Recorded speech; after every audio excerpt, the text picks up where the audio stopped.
Hello everyone, Daniel here from the Next Issue Podcast. On today's video, I'll be doing a review for Clerks 3.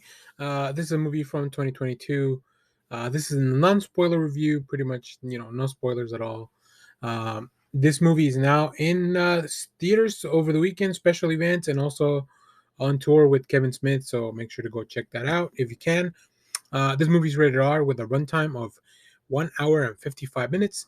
As of recording of this video, the Rotten Tomato score sits at critics 66%, audience 95%. I'm closer to the audience, maybe not as high as 95%, but definitely on the upper side. In this movie, let me give you a quick pitch, and I will premise this by saying that I feel like you need to watch the first two Clerks to really get the full impact of this movie.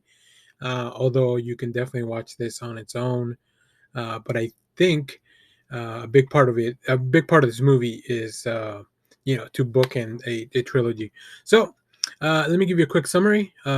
Dante, Elias, and Jay and Silent Bob are enlisted by Randal after a heart attack to make a movie about the convenience store that started it all.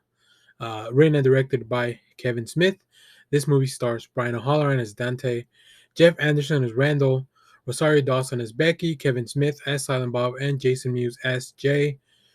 These may be some of the longest running characters that are played by the same people. So let's get into it. I will go out. Let's get the my critiques out of the way. This movie is super like self-referential. Like if you're not into that stuff, um, I mean, I don't know. It feels weird that you're going to watch this movie.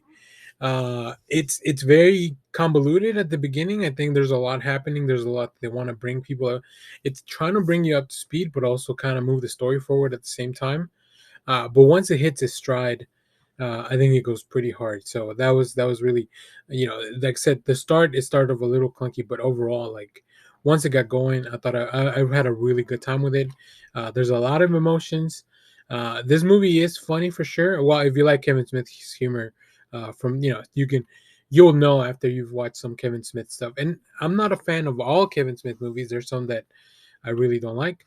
I really particularly do like the Clerks trilogy, including this one. So it's an interesting mix of like fun and then also like emotions because it definitely feels like a closing chapter in a story.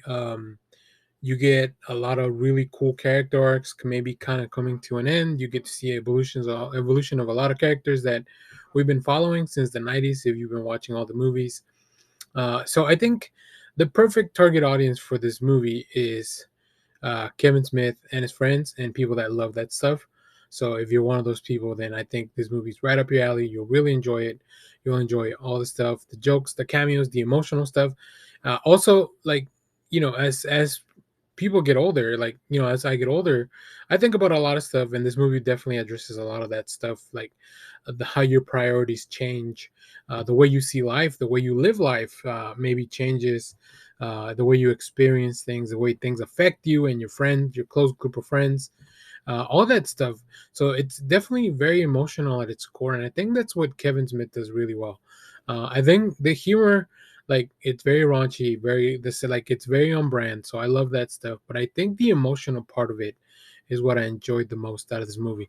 And it was hard to watch at some points, and not because it was a bad movie, just because like the themes of the movie that it was dealing with, like they hit you hard. And I there was a part of the movie where I was, in tears because this movie is that emotional. So as far as the emotional spectrum, it has all seven rings of the Green Lantern or the Lantern Course. uh, so yeah, I really enjoy that. I think it's when a piece of media, when a piece of art moves you emotionally, I think whether that was the intent of the author or not, I think that's a a plus and a kudos to the creator and the team and everybody working on this movie. And then there's the other part where it's like I'm just making a movie with my friends, literally. I don't know that there's a friend of Kevin Smith that is not in this movie. So that's really fun. If you like cameos, you're gonna enjoy that. And some of the cameos are really top notch. You've seen some stuff maybe from the trailers. But there's a lot of really fun people in this movie. There's a lot of people that I recognize, but I don't particularly follow on like media and stuff. But it's still cool to see him there.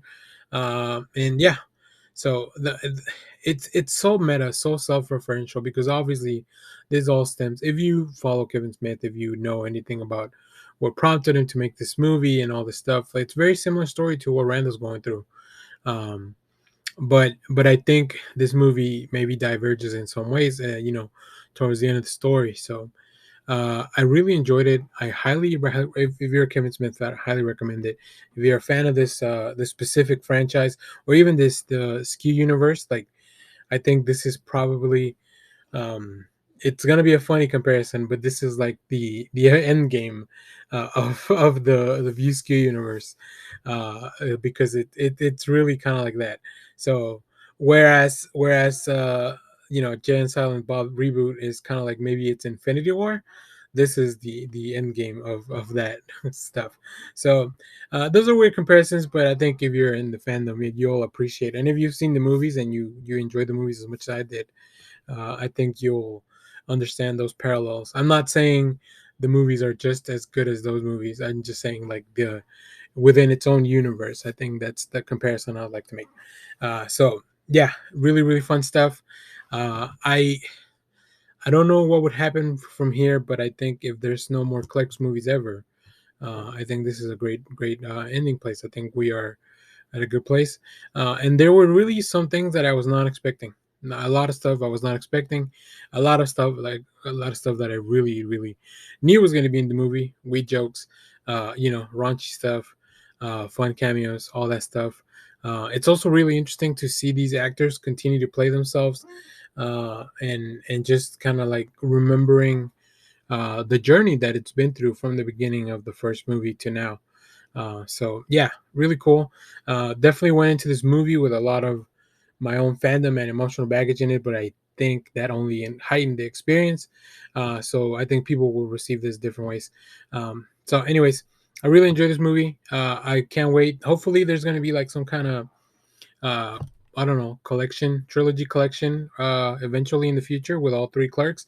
I would love Lionsgate, if you're watching this, I would love to own the Clerks trilogy in a really nice, really cool steel book with some pretty dope art.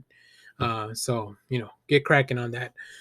So yeah, as always, thank you for watching, everyone. Remember to share, like, subscribe, hit the bell so you know when we go live. That is most Saturdays, 10 a.m. Central Standard Time. Stay tuned because we have more comic reviews, trailer reactions, TV recaps, all that good stuff here in the channel. Speaking of comic reviews, two of the people that are in this movie had a comic come out this week. Kevin Smith had Masquerade #1 over at Dark Horse. We have a review for that in the channel. I'll put the link in the description. Also, Mark Bernardin, who also is in this movie, had a comic come out this on Tuesday through Comixology Unlimited, Senses #1, which we also have a review for in the channel. Link will be in the description. So thank you for watching, everyone, and smooches.